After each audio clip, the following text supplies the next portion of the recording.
Good evening. My name is Maureen Lemastny, and I want to welcome you to this meeting of the Police Reform Work Group. I welcome not only our members, but also the public who are watching these proceedings. If you're joining us for the first time, our mission is to provide our County Executive, Angela Alsobrooks, with substantive recommendations that will establish fair practices across the board, maximize transparency, and restore public trust in law enforcement. The work group was not created to decide the merits of any pending or potential litigation, nor will the work group make any factual determinations in regard to any lawsuits or controversies. The work group was created to make recommendations regarding the policies of the Prince George's County Police Department and not to resolve, discuss, or comment upon specific or alleged events. These policies include recruitment and retention, financial management, independent oversight, and internal policies. Tonight, we are meeting to vote on the recommendations of two of our subcommittees, the Recruitment and Retention Subcommittee and the Community Engagement Subcommittee. We also, the task force was informed before we started that a police officer had been shot in Beltsville, and we want to let him and his family know that they are in our prayers and thoughts. With Delegate Washington. Thank you, Judge Lemastny. Hello, everyone, and thank you for joining us today. My name is Alonzo Washington, State Delegate for District 22 in Prince George's County and co-chair of the Police Reform Work Group. We have been meeting weekly for the past several months to develop innovative structural reforms to our county's police department. We have held presentations and discussions on training, hiring practices, employee retention, citizens' complaints, the police department's budget, mental health, police use of force policies, and many more. We have also held multiple public listening sessions and reviewed dozens of submissions from residents across the county. Today, we have the opportunity, as the judge mentioned, to vote on final recommendations to be sent to the county executive. I want to thank everyone and every member of this work group and county staff for their tireless work over the past several months, which included countless hours of meetings, research, writing, and much more other tasks. I look forward to another excellent meeting tonight and for the opportunity to recommend robust, comprehensive proposals to improve public safety here in Prince George's County. I believe that these recommendations are exactly what our county residents have asked of us, and I believe that they're comprehensive, and I believe that you'll be proud of the work that this task force has put together. Today, we will start with the recommendations from the Employee Recruitment and Retention Subcommittee, which was chaired by Dr. Chris Marsh, and Judge Lemastny will start us off with the proceedings on these recommendations. Judge Lemastny. Okay, thank you. The first recommendation is this: recruit qualified, diverse individuals. Does anyone have any objection to this recommendation? If so, please speak up. All right, hearing no objection, then recommendation number 1 will pass by consensus. Recommendation number 2, create an incentive for officers to live in the community they serve. Does anyone object to this recommendation? All right, hearing no objection, recommendation number 2 is accepted by consensus.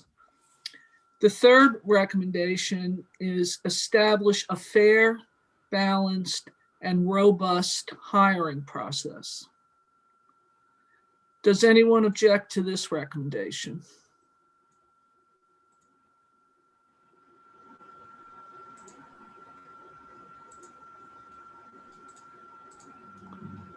All right, there is no objection to recommendation number 3? I do object to part A of number 3. All right, let's move Part A out of recommendation number 3. Is there any objection Can we to recommend? verbalize that for the, I'm sorry? I was just asking for us to verbalize that part for those that don't have it in front of them, like watching. Oh, okay, sure. I was going to say we're going to take out A, which is support the state proposal to repeal prior marijuana use as a disqualifying factor in the hiring process for prospective officers. So as to recommendation number 3, without subpart A, is there any objection? All right, hearing no objection, recommendation 3, including B and C, will be accepted by consensus. All right, as to 3A, support state proposal to repeal prior marijuana use as a disqualifying factor in the hiring process for prospective officers. Does anyone request a vote on this? Mr. Turner? Yes, I do. Okay. Thank you. And Judge Massey, I'll do also. Okay, any discussion? Yeah, I would, this is Tara. I would, and I apologize, I'm trying to catch up and see where we are. But I would like to understand, is this the appropriate time for us to ask kind of the committee that put forward this recommendation to kind of explain why they did so? Absolutely. If you or Dr. Marsh would like to do that.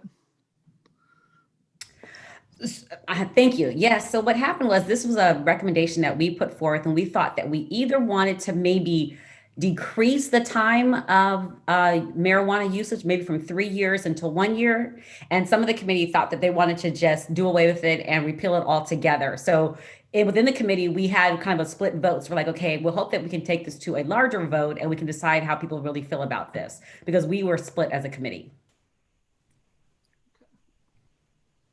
Split in terms of when? To decrease it from 3 years to possibly maybe 2 or 1 year, or just try to repeal it and say that marijuana usage is not going to matter. Okay. Well, the recommendation we're voting on is to repeal prior marijuana use as a disqualifying factor in the hiring process. There's no recommendation concerning a period of time within which the marijuana was used.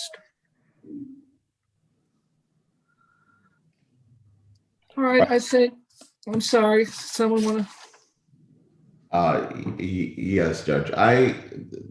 So when we talked about this within our subcommittee,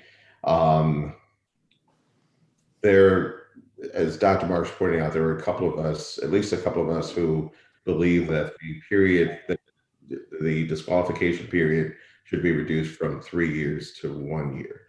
Now, I don't know, it wasn't my understanding that we could actually make a recommendation alongside or alternative to this particular recommendation of doing away with it altogether.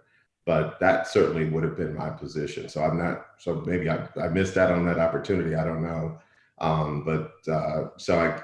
Since this is the only thing that's before us, I guess this is the only thing that we're ruling. This is the only thing we can vote on. Sure. So my vote on this particular subpart would be no. All right, I'm going to ask Judge. Lieutenant. Yeah, I'm sorry. Yes, Sorry, go ahead. Never mind. If you're going to do a roll call, I was just going I was to just second going that to I ask. vote also. Yeah, I was going to ask Lieutenant Harvin to take the vote. Can before you do that, Judge Lamazny, can I just hear, since the committee was split, can we hear the, sort of the positions of the committee so that we have a little bit more information? Sure, absolutely. If you think that would be helpful. It would for me. And when Preston, you were going to speak, so can you speak? And then Sonia Sure. Pruitt. Sure. Thank you for the opportunity. And just by way of discussion, I favor and recommend reduction from the current 3-year to 1 year, I would support that recommendation, but not an overall repeal of the prior use standard. And so that's my stance. As I'm in support of a reduction, but not a repeal. I'm not sure if anyone else from the committee per se would like to speak. I'm not on that committee, but Let me ask this. I'm sorry. Let me hop in here real quick. So if you would like to speak, let's do the raise of hand function or place in the chat that you would like to speak. Okay, so can we have people on our committee speak first? So Sonia Pruitt is on my committee and she hasn't spoken yet. Yes, that's Okay. That's fine. Yeah. I'm sorry, I didn't know I was volunteering, but thank you. Okay. Thank you. Sorry, Sonia. Thank you. Okay, so if you're asking why I voted for the actual repeal, because I really don't see any middle ground for something that I feel has been used to, or possibly used to disparately affect the hiring of Black applicants in Prince George's County. Marijuana across this country is used at the same rate amongst all races and cultures and ethnicities.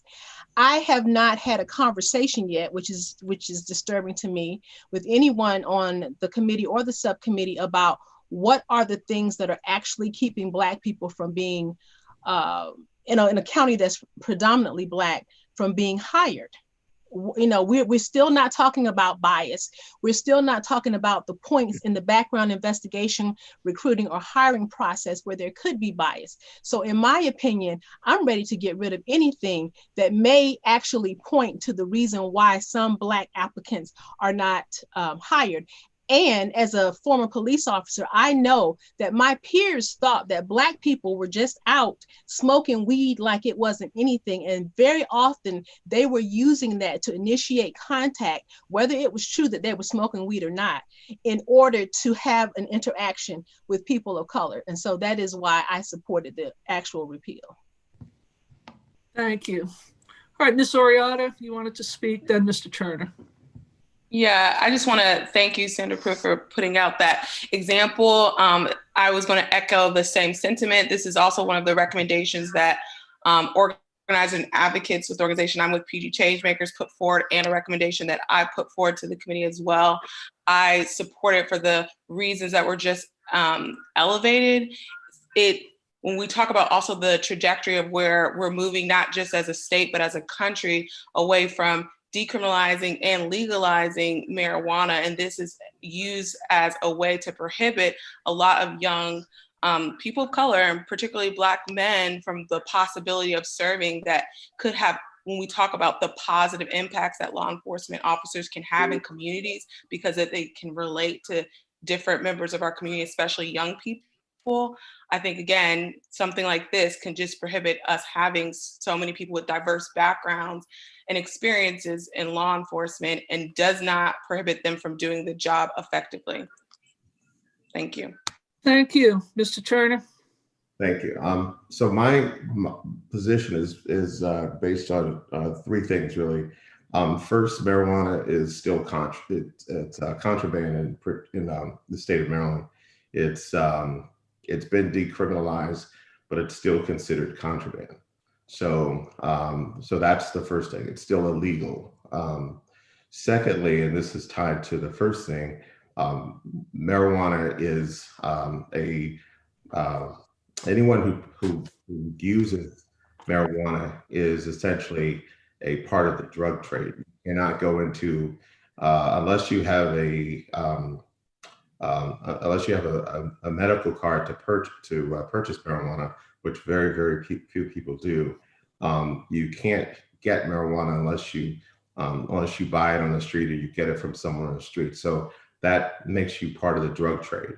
The marijuana drug trade is a source of a lot of violence that we have in this community.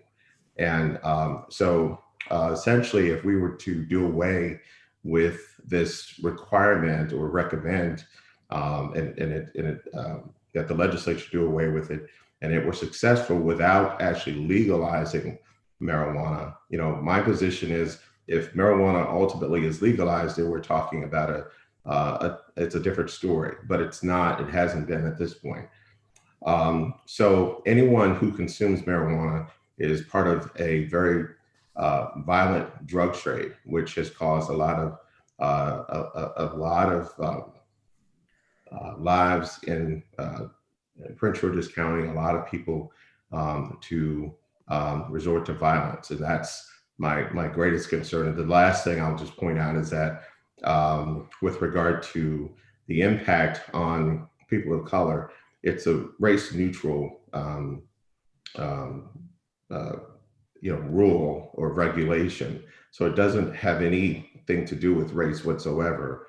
The impact of it, it may impact people of color disproportionately, but it's not because of the rule itself. It's because it's the choice of it's a drug of choice for a number of people, I suppose, in the Black community. But that's never, if you look at other drugs that are illegal, other illegal drugs, heroin, cocaine, things like that, they may have other impact, different types of impact on people of color, because those are not the drugs of choice.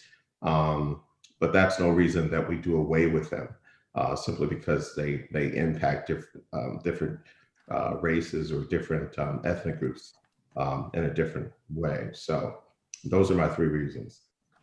Thank you. Delegate Turner, Delegate Washington, I'm sorry. Delegate Turner.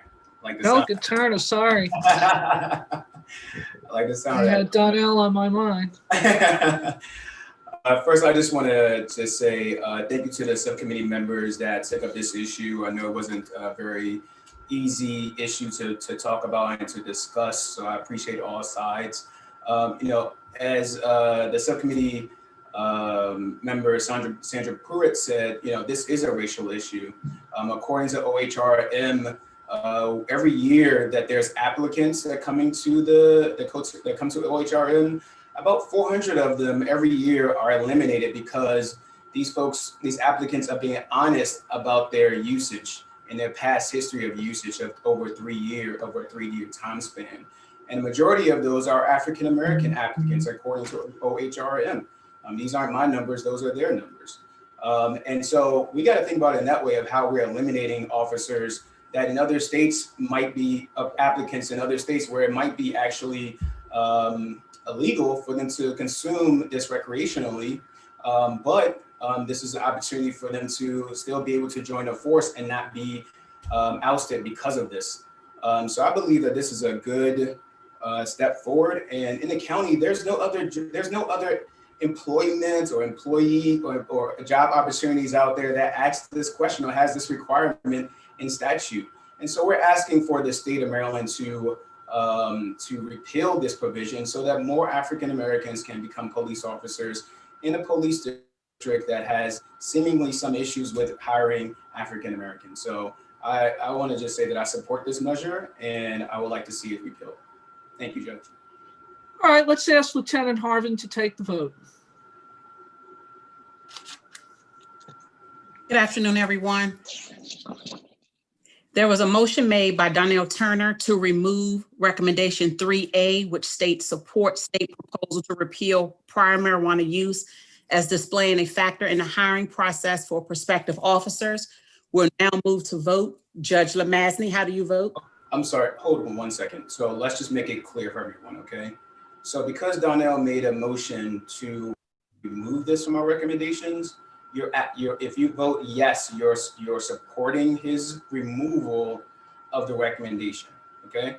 So if you don't want this recommendation, you vote yes. If you do want the recommendation, you vote no, okay? That way it stays in as a recommendation, okay? Does that make sense to everyone? Yes, if you support the motion to remove. No, if you do not support the motion to remove. So let's make sure we get that right, everybody. So, and I might even mess up when it comes. I know. So yes is no, and no is yes on this one. So yes, if you support to remove 3A. Correct. No, if you wanted to stay. I'm gonna put it in the chat so everybody sees.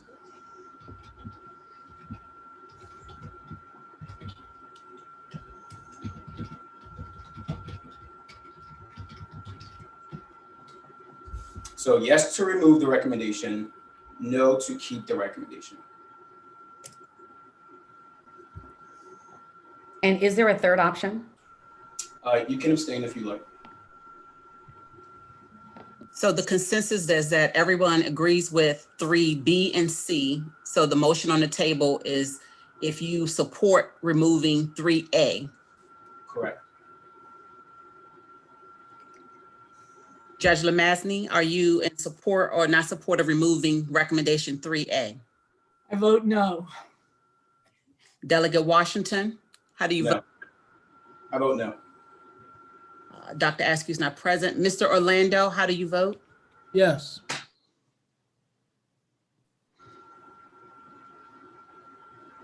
Ms. Danzo, how do you vote? Nay. Ms. Felix Lawson? No. Ms. Delegate Fisher? No. Ms. Gutierrez? I vote no.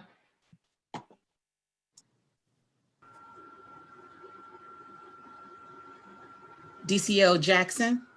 Yes.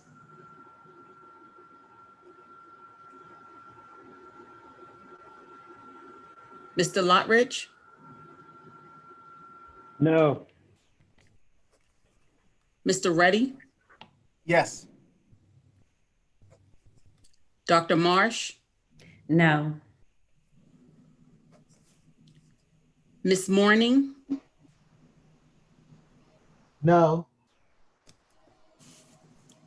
Mr. O'Neill? Yes. Ms. Oradaya? No. Mr. Preston? Yes. Ms. Pruitt? No. Mr. Ross? No.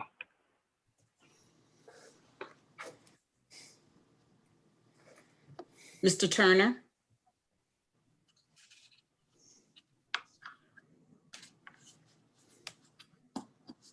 Mr. Turner? Oh, you're muted, sir. Sorry about that. Yes. Yes to remove? Yes, ma'am. And for the record, Judge Lamassney, you voted yes or no to remove? Voted no. No. And Delegate Washington, you voted no as well?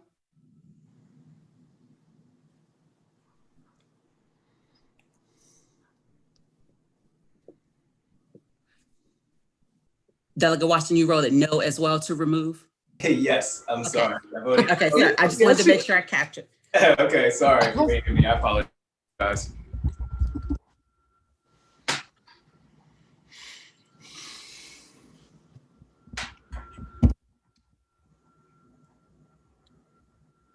So the motion carries. We have 12 as nay and 6 as A. So motion carries 12 nay to remove 3A. That's incorrect. So motion does not carry. So motion does not carry. So that means that the 3A stays in the recommendations. Okay. Okay. My first time. It's all good. We're learning. It's all good, Lieutenant Harvin.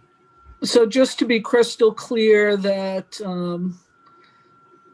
recommendation 3, establish a fair, balanced, and robust hiring process. A is support the state proposal to repeal prior marijuana use as a disqualifying factor in the hiring process for prospective officers. B is prohibit PGPD from hiring officers who were fired or reassigned while under investigation. And C, do not hire officers from other jurisdictions where the officer was fired or resigned due to disciplinary issues. All of those recommendations have been approved and will be forwarded to the county executive. All right, the fourth recommendation is provide innovative, consistent, and comprehensive training for all Prince George's Police Department staff. Does anyone object to that recommendation? It has 4 parts.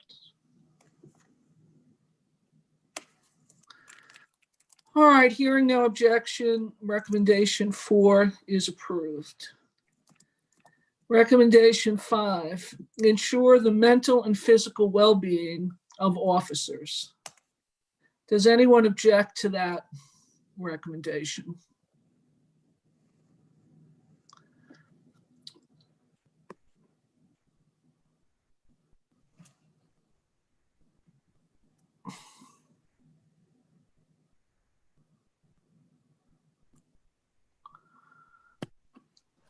All right, all right. Anyone object to 5? All right, so 5 will be recommended by consensus. I saw the note in the chat room. I think we already adequately voted on 3. I don't understand the process. I'm sorry. I just want to make sure I'm clear on the process.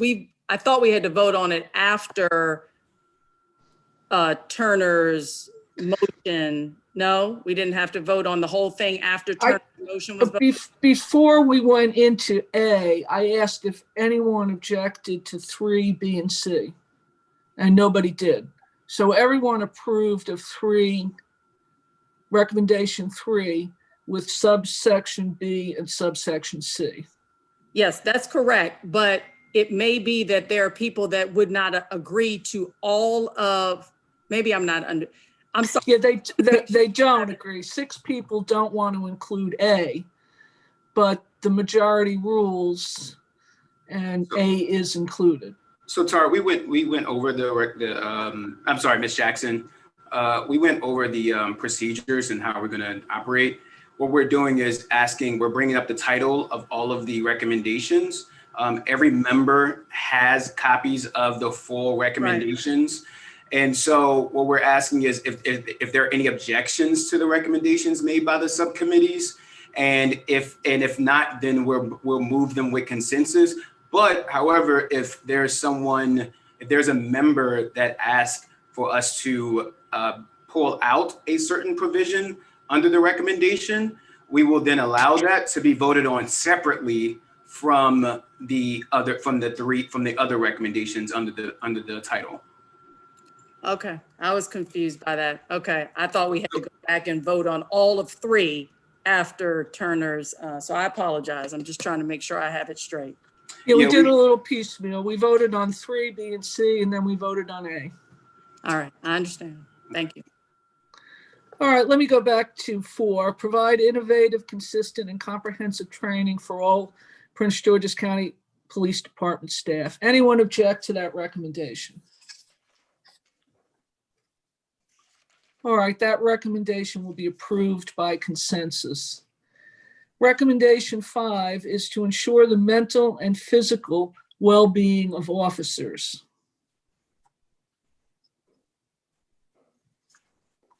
Anyone object to that recommendation?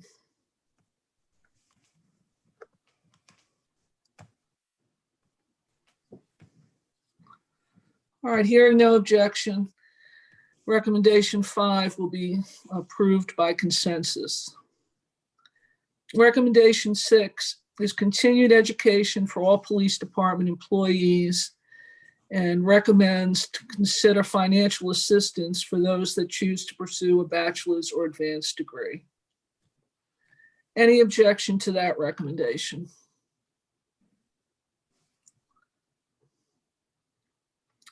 All right, that recommendation will be approved by consensus. And the last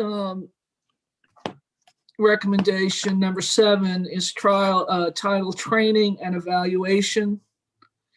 And it reads, work with the department chief to revise required training curriculum for police to ensure inclusion of equity, diversity, and inclusion training, All B is all updated new legislation such as anti-trafficking and domestic violence should include mandated training and accompanying funding for law enforcement department heads. And lastly, include trauma-informed response and interview training within law enforcement continuing education materials. Does anyone object to that recommendation? All right, hearing no objection, recommendation 7 will be approved by consensus. So to sum up, just so everyone is clear, recommendation 1, 2, 4, 5, 6, and 7 have been approved by consensus. Recommendation 3 has been, B and C have been approved by consensus, and A was approved by vote. Is that correct, Delegate Turner? I mean, Delegate Washington. I've got Donnell on my mind. I'm sorry. I was just waiting for Delegate Turner to respond. I was so waiting. Sorry, Delegate Washington. I'm so sorry. I'm good. Is that correct? That is correct. That is correct. Yeah. Thank you, Judge Lamazny. So we're going to move on to our next subcommittee. This subcommittee is the Community Engagement and Quality Services recommendation. Who was in the chair of that subcommittee was Ms. Florence Felix Lawson. I want to thank you for your hard work in this committee and all the members of that subcommittee for their due diligence on getting us to the finish line and creating some what I believe to be some great recommendations. So we're going to start off with recommendation number 1 here for everyone. This one says to dismantle the school to prison pipeline and invest in mental health programming and restorative approaches to student discipline. Are there any questions or objections to that recommendation? Delegate, this is Dwayne Preston. I do. Yes, sir. Only in part under A, and I guess I'm seeking clarity. Is that also recommended in removal of the SROs from all the high schools in Prince George's County? No, there's no recommendation to remove SROs from high schools in this recommendation. Okay, if that's not part of the recommendation, then I have no objection. Okay. Hi, this is Yamilet. Sorry, I didn't raise my hand. I apologize. What does this mean? I'm sorry. I'm reading the recommendations and I don't know that I understand what the recommendation means. How do you go about accomplishing this? Give me 1 second. So let me just read off what the recommendation does, just so everybody knows. And again, just so everybody, on your spreadsheet in the link that we provided, it states all of the recommendations clearly for everybody to have in front of them. But let me just read off a few for you all, just so you know what we're working with here. Just give me 1 second. Okay, so it says remove arrest powers. Number 1, remove arrest powers of internal security personnel. Number 2, reduce the size of internal security personnel and reallocate funding towards mental and behavioral health for students. Number 3, invest in and increase the number of high school counselors, mental health counselors, community intervention workers, and restorative justice coordinators to respond to student behavioral problems. Number 4, create a crisis prevention model for the Department of Social Services. Number 5, reemphasize role of principals and administrators as school disciplinarians. Did I say that one right? I'm sorry. As school disciplinarians, prohibiting principals and administrators from directing SROs or school security personnel from conducting routine school discipline. Number 6, define contact between an SRO and school security personnel, including questioning for law enforcement purposes, detainment of a student, and arrest of a student. Number 7, ensure all SRO supervisors routinely check in with SROs during school hours. Number 8, require SROs to appear in soft uniform or plain clothes. Number 9, require SROs to wear body cameras. Number 10, rename school security personnel to school safety monitors. Number 11, establish metrics for ideal school safety and develop milestones for a data-driven analysis of possible phase out of security personnel.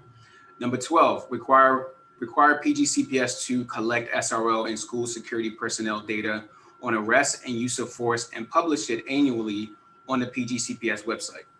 Number 13, provide annual training to teachers and administrators in de-escalation, mediation, and crisis intervention so that they have the skills and techniques to respond appropriately to student misbehavior. Number 14, require SROs, PGCPS principals, and administrators and security personnel to participate in reoccurring annual or biannual joint training. Number 15, requiring meetings monthly or quarterly basis with student body representatives, parent-teacher association, principals, administrators, teachers, SROs, and security personnel to discuss pertinent safety behavioral issues to facilitate engagement and buy-in. And buy-in from stakeholders.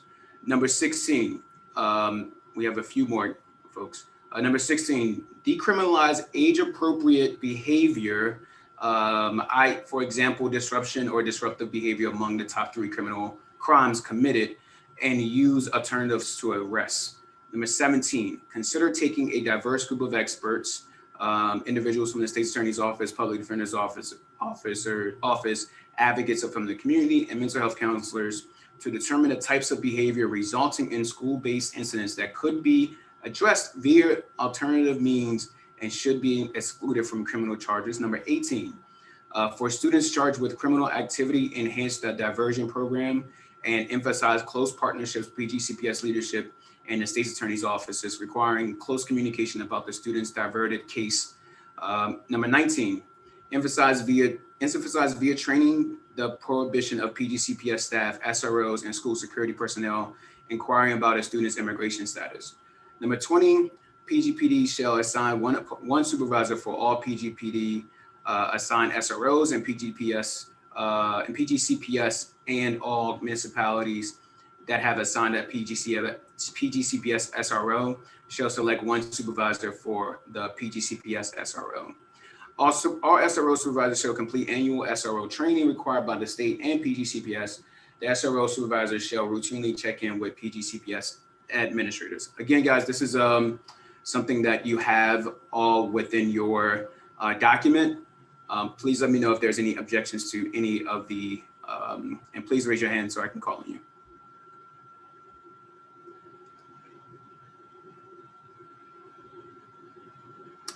Okay, seeing no objections to any of the recommendation, recommendation number 1 has been accepted. Mr. Preston and Mr. Ross, you guys mind dropping your hands just so I know if you're want to be called on or not? Thank you, sirs. The next one is number 2. The second recommendation is overhaul the county's crisis response system to include mapping resources, training law enforcement, finding a new provider, and establishing a new innovative crisis center. Are there any objections or any questions on that recommendation?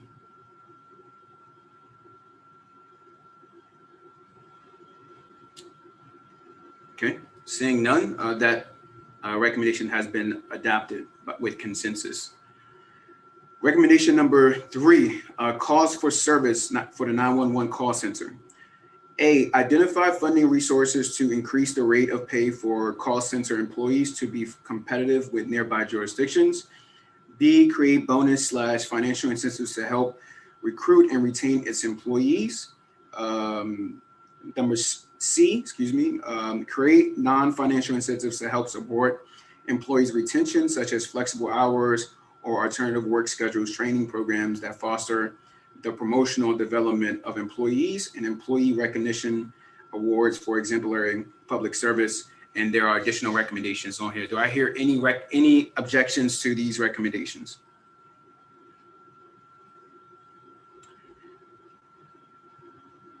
Seeing no objections to these recommendations, we will move on. That recommendation has been accepted with consensus. Recommendation number 4, empower communities through expansion of community-oriented policing services and prioritizing community engagement. A, it says increase the number of community police officers in Prince George's County by providing training to all officers on community policing and dedicating at least 25% of its force to formal community policing officer roles. B, hire a new non-sworn civilian assistant chief position who will serve as a newly created community resource bureau within the Prince George's County Police Department. And there are additional recommendations. Do I hear any objections to this recommendation? Mr. Preston. Yeah, just a question. How did we come about, or how was the recommendation of 25% of the force being dedicated to formal community policing roles? What evaluation or analysis was done to come up with that recommendation? Chair Felix Lawson, you want to answer that question? Yes, I'm sorry, and I'm sorry. I was looking at can you please repeat the question? I was just asking the recommendation for 25% of the force to be dedicated to formal community police officer roles. What analysis or assessments were done to come up with that recommendation, and what impacts, if any, are known to have on the police department as it is currently structured? Thank you for the question. That's a good question. So when we were looking at the current number of community police officers, the 4%, about 60 out of the 1,600, we wanted to recommend a robust number that would increase the size of the community police officers appreciably. Because when we were looking at all of the recommendations as a whole, the community police officers really have an integral part in our communities, and having more of them would help improve the relationships not only with PGCPS, not PGCPS, but the police department and the community, but all the other aspects of the reform that we're looking at in this full body. So when we looked at 25%, it was just, we thought, a conservative enough number to increase without having a significantly adverse impact on the police department. But the U.S. Department of Justice, they have a community police officer program, and they actually advocate for all police officers within police departments to become community police officers. So going from there to trying to start with a conservative approach, we started with 25%. Okay, just as I agree with the all officers being trained in community policing and being community police officers, no objection there. I just would, if it's appropriate, I would like to, suggest a modification to have a feasibility study to determine if it's feasible that 25% of the force will become former police officer roles if it doesn't have an adverse impact on the current structure and functions of the police department as it stands. So what I will, and I don't know how much back and forth that we're allowed to have here. The only thing, and thank you for that, the only thing I would add is that, when we're looking at the current structure of the police department and we're trying to reimagine another police department, what we're trying to say, what we're trying to envision is that an increase, and so I don't disagree with the feasibility study, but an increase in the community police officers would in fact impact the structure of the police department. But in a different way, we believe a better way, because we're trying to move away from status quo, and that really would, because if you're looking at the principles behind community policing, it's a different mindset, and that mindset is what we're trying to expand within the police department. Sure, and I 100% agree with you in increasing the number of dedicated officers to community police roles. I'm just not certain that 25% is the number. That's the only sticking point for me is the percentage. Okay, and I appreciate that. Thank you so much. Yeah, thank you both. And Ms. Lawson, what's the percentage right now? 4. For what is that percentage? 4. 4% of the police force is community policing officers? Yes. Got it. Thank you. Mr. Preston, you asked a question about whether or not we can create a feasibility study. We're accepting the recommendation as is, so it won't be a feasibility study. But if you would like to, there's an option for you to pull this one out for a vote if you like. But that's totally your call. Yeah, I like at least allowed to pull it out for a vote or discussion. well, we just had a discussion, so do you want to vote for it, or do you want Well, to have? yeah, we can have a vote unless others wanted to. I didn't know if anyone else had anything to discuss on the issue. So. Is there a second to remove this provision from the recommendation? Not seeing a second, so that motion is going to fail, Mr. Preston, unfortunately. So we'll have to move on with the vote in consensus of this one. If are there any other questions or any objections to number 4, empower communities, number 4, the 4th recommendation of this subcommittee, empower communities through expansion of community-oriented policing services and prioritizing community engagement. I did want to just make sure we also highlighted the other piece to this too. It's at number 3, it says PGPD to establish a plan to develop qualitative and quantitative measures to determine an effective police department. The strategic 2 to 3 plan will have metrics that would include reducing crime, decreasing use of force incidents, decreasing citizen complaints, increasing resident satisfaction, increasing PGPD staff / officer morale, and increasing and improving PGPD transparency. Are there, just asking one more time, if there are any objections to this recommendation? Seeing none, that recommendation has been accepted as a consensus. I sent in for a question, if I may. Oh, yes, yes, I'm sorry, Mr. Barnes. As written, and maybe we're confusing titles and bureau names, but it sounds like you're asking for the creation of an assistant police chief to oversee a new bureau. And I think there may be some confusion in titles and terms that's kind of following what Mr. Preston was saying, but you're going to create. So Mr. Barnes, so there's two sub points under this. So point number 1 is increase the number of community policing officers and dedicating at least 25% of the force to community policing officer roles.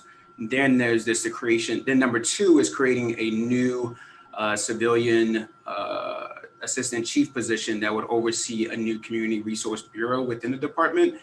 And then number 3 is establishing a 2 to 3 year strategic plan that will have these measures under them.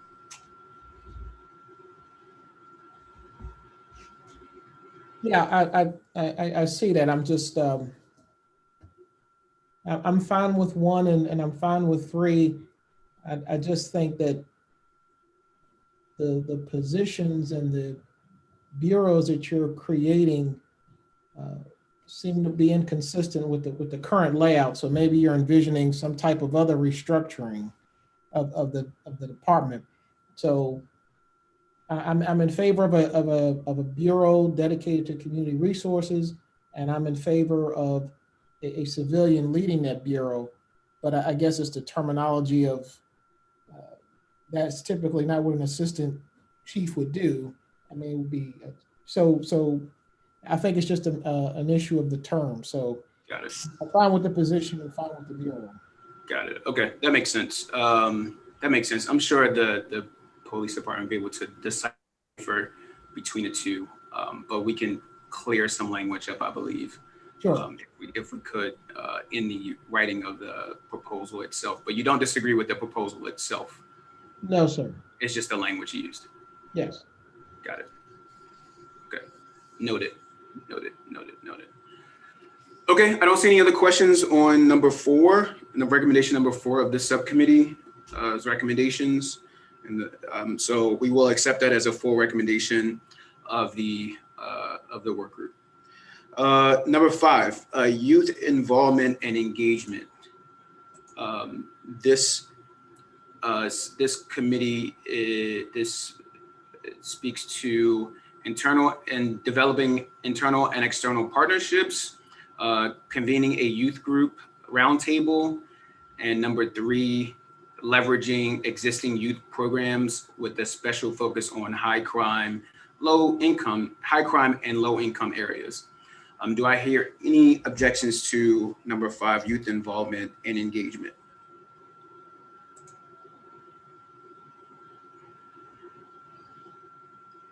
No, seeing none. Okay, we will accept number 5, youth involvement and youth engagement as a consensus, and it will be accepted as a recommendation of the full work group. We're on number 6, I believe. Number 6 is community empowerment and public information. This one says PGPD website should provide the following data: crimes in each neighborhood, categorized by violent/nonviolent within a neighborhood, city, and district, crime analysis and statistics, comparative data and percentage of crimes in a city as compared to other cities in the United States, comparative data on a ratio of PGPD law enforcement per residents. If metrics are established that measures the safety of our county and the effectiveness of PGPD, that data should be shared publicly as well. Are there any questions or any objections to that recommendation?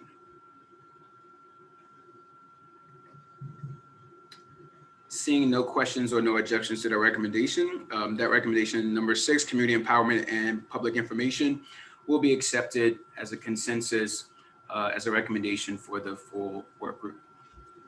That concludes our recommendations on the community engagement and quality services recommendations.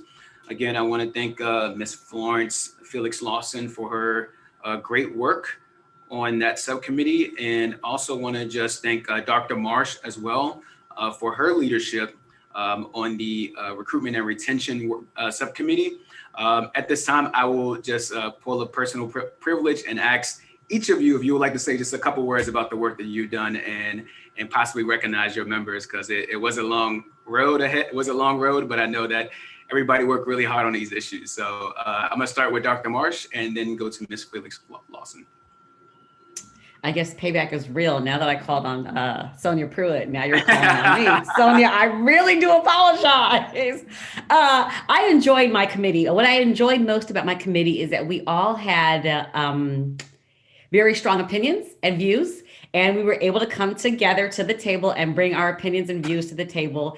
And we grew and we learned a lot from each other. So I want to personally thank my committee for helping me to grow. And I hope we all grew on the committee. And I want to thank you also for putting up with me. I'm a timely person. So we start at 5 o'clock and we end at 5:59. And so I was like, I was very strict on my time. And I hope that that wasn't too, what's the word I want to use?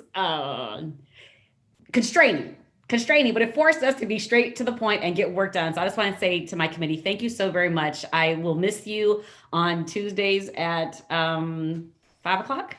but I'm also so glad that we don't have to have any more meetings. Wasn't it Wednesday? What's today? One of these days, I think it was Wednesdays. Wednesdays at 5 o'clock. It was Wednesdays. Okay, Miss Felix Lawson. Yes, thank you, Delegate. So I just I will tell you that this was probably the most meaningful thing that I did this calendar year. And this calendar year has been a really tough one. And I just want to recognize my subcommittee members, Tara Jackson, Ms. Josephine Morning, and Pastor Robinson. And also with the administrative staff who really helped us pull everything together, Katina Joy, Donna Engels, Jakayla Call, and Major Truxton, who was also like a really, he provided us really good input from PGPD. And I will say that each subcommittee member brought a level of expertise that really helped us formulate the recommendations. We had 6 very different ones. There wasn't a lot of overlapping with the 6 ones. They were very distinct subject areas, so it was a lot of work. Like Ms. Tara Jackson gave her expertise from the government perspective. Ms. Morning was a very passionate advocate, and so was Pastor Robinson. So it was a pleasure. I didn't really feel like I was leading the committee. I was working alongside some really, really impressive people. So I thank you for this opportunity. Thank you, Florence. And I'm just gonna give both of you a round of applause. Yeah. For your great work, and really appreciate it. And Judge Lemassey, I want to thank you for being a member of both of those groups and your time and efforts that you put into it as well. I thought they both did an awesome job. They did an absolutely wonderful job. Every voice was heard, but they kept it focused. They did a fabulous job. Yeah, I think the subcommittees did a great job of finding compromise where we could find compromise and working alongside each other and making sure that we weren't trying to be enemies and trying to find ways that we can really work together and find a solution that could work for Prince George's County. And so I'm really appreciative of everybody's hard work and advocacy, honestly, on these issues. So thank you all very much. So tomorrow, we have another list of recommendations that will be before us. The final remaining recommendations we're going to take up tomorrow at 5 p.m. And we're going to take up the financial management subcommittee's recommendation, the independent oversight, compliance, and integrity, and also the recommendations from the internal policies and county regulations work groups. The goal here is to get through as many as we possibly can. If it gets to a point where we are stuck and we cannot get through them and it ends up at 10 o'clock or 9 o'clock, which I hope we do not, we will then use Thursday as our day to come back and finish our recommendations and voting on our recommendations. With that said, are there any questions before we adjourn? And you should be receiving those tonight. That will come to you tonight in an email from the judge and I with the links and also with the full recommendations too. So take as much time as you can and within the next day to review them, and we'll be able to answer questions just like we have today. I thought today went extremely well in answering questions, and I think as everybody understands the flow and the process, we'll be better equipped next week to be able to make sure that we tomorrow, excuse me, to make sure that we're able to move this in a seamless and smooth process. Before we adjourn, I just also want to acknowledge Delegate Washington and what a wonderful job he has done. This is his organizational skills, and they are fantastic. He really has done such a great job of organizing and dividing everything, and thank you very, very much. Thank you, Judge Lemassey. I appreciate that. We'll have time at the end for all of our thank yous. And again, Tara, we're asking the county executive to take us all out to dinner after all this is done. So we'll be coming to you at the end. So putting that on your mind right now. I just want to thank you all. Okay, well, with that said, thank you all for coming. As the numbers of coronavirus has increased, we ask everybody at home to stay safe, wear a mask, and we love you. And thank you, everybody. See you tomorrow.